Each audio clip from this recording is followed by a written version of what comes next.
نبوت مل جانے کے بعد 9 برس تک نبی کریم صلی اللہ علیہ وسلم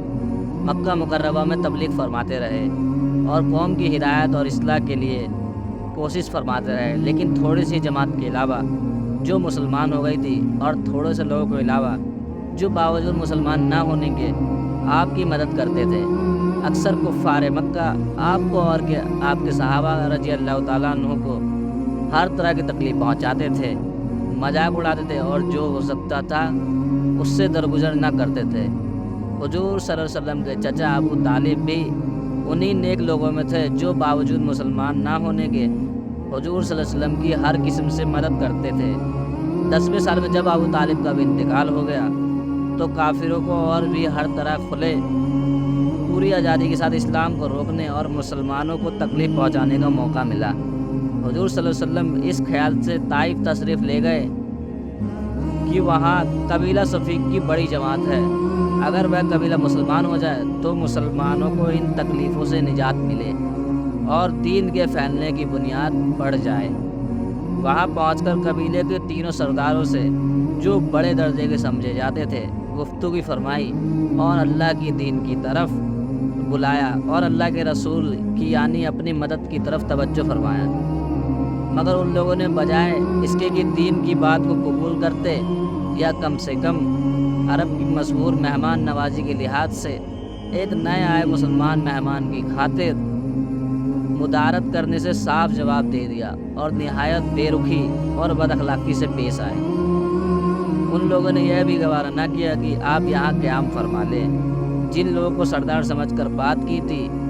کہ وہ شریف ہوں گے اور مہذب گفتگو کریں گے، ان میں سے ایک شخص بولا کہ اوہو، آپ کو ہی اللہ نے نبی بنا کر بھیجا ہے۔ دوسرا بولا کہ اللہ کو تمہارے سوا کوئی اور ملتا ہی نہیں تھا جس کو رسول بنا کر بھیجتے۔ تیسرے نے کہا میں تجھ سے بات نہیں کرنا چاہتا، اس لیے کہ اگر تو واقعی نبی ہے جیسا کہ دعویٰ ہے تو تیری بات سے انکار کر دینا مصیبت سے خالی نہیں ہے، اگر جھوٹ ہے تو میں ایسے شخص سے بات نہیں کرنا چاہتا۔ اس کے بعد ان لوگوں سے نا امید ہو کر حضور صلی اللہ علیہ وسلم نے اور لوگوں سے بات کرنے کا ارادہ فرمایا کہ آپ تو ہمت اور استقلال کے پہاڑ تھے، مگر کسی نے بھی قبول نہ کیا، بلکہ بجائے قبول کرنے کے حضور صلی اللہ علیہ وسلم سے کہا کہ ہمارے شہر سے فوراً چلے جاؤ اور جہاں تمہاری چاہت کی جگہ ہو وہاں چلے جاؤ۔ حضور صلی اللہ علیہ وسلم جب ان سے بالکل مایوس ہو کر واپس ہونے لگے تو وہاں چلے جاؤ، ان لوگوں نے شہر کے لڑکے کو پیچھے لگا دیا کہ آپ کا مذاق اڑائے، تالیاں پیٹے، پتھر مارے، حتیٰ کہ آپ کے دونوں جوتے خونوں سے جاری ہونے سے رنگین ہو گئے۔ حضور صلی اللہ علیہ وسلم اسی حالت میں واپس ہوئے۔ جب راستے میں ایک جگہ ان شریروں سے اطمینان ہوا تو حضور صلی اللہ علیہ وسلم نے یہ دعا مانگی جس کا ترجمہ ہے، اے اللہ، تجھی سے شکایت کرتا ہوں میں اپنی کمزوری اور بے کسی کی اور لوگوں میں ذلت و رسوائی کی۔ اے ارحم الراحمین، تو ہی جو وفا کمزوروں کا رب ہے اور تو ہی میرا پروردگار ہے۔ تو مجھے کس کے حوالے کرتا ہے؟ کسی اجنبی بیگانے کے جو مجھے دیکھ کر تصرف ہوتا ہے اور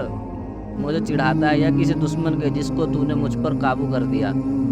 اے اللہ، اگر تو مجھ سے ناراض نہیں ہے تو مجھے کسی کی بھی پرواہ نہیں ہے، تیری حفاظت کافی ہے۔ میں تیرے چہرے کے اس نور کے طفیل جس کے تمام اندھیریاں روشنی ہو گئی اور جس سے دنیا اور آخرت کے سارے کام درست ہو جاتے ہیں، اس بات سے پناہ مانگتا ہوں کہ مجھ پر تیرا غصہ یا تو مجھ سے ناراض ہو۔ تیری ناراضگی کا اس وقت تک دور کرنا ضروری ہے جب تک تو راضی نہ ہو، نہ تیرے سوا کوئی طاقت ہے نہ قوت۔ مالک الملک کی شان کا حاری کو اس پر جوش آنا ہی تھا کہ حضرت جبریل علیہ السلام نے آ کر سلام کیا اور عرض کیا کہ اللہ تعالیٰ نے آپ کی قوم کی وہ گفتگو جو آپ سے ہوئی سنی اور ان کے جوابات سنے، اور ایک فرشتوں کو جس کے متعلق پہاڑوں کی خدمت ہے آپ کے پاس بھیجا ہے کہ آپ جو چاہے اس کو حکم دے۔ اس کے بعد اس فرشتے نے سلام کیا اور عرض کیا کوئی ارشاد ہو میں اس کی تعمیل کروں، اگر ارشاد ہو تو دونوں جانب کے پہاڑوں کو ملا دوں جس سے یہ سب درمیان میں کچل جائیں، یا جو سزا آپ تجویز فرمائیں۔ حضور صلی اللہ علیہ وسلم کی رحیم و کریم ذات نے جواب دیا کہ میں اللہ سے اس کی امید رکھتا ہوں کہ اگر یہ مسلمان نہیں ہوئے تو ان کی اولاد میں سے ایسے لوگ پیدا ہوں گے جو اللہ تعالیٰ کی پرستش بندگی کرے اور اس کی عبادت کرے۔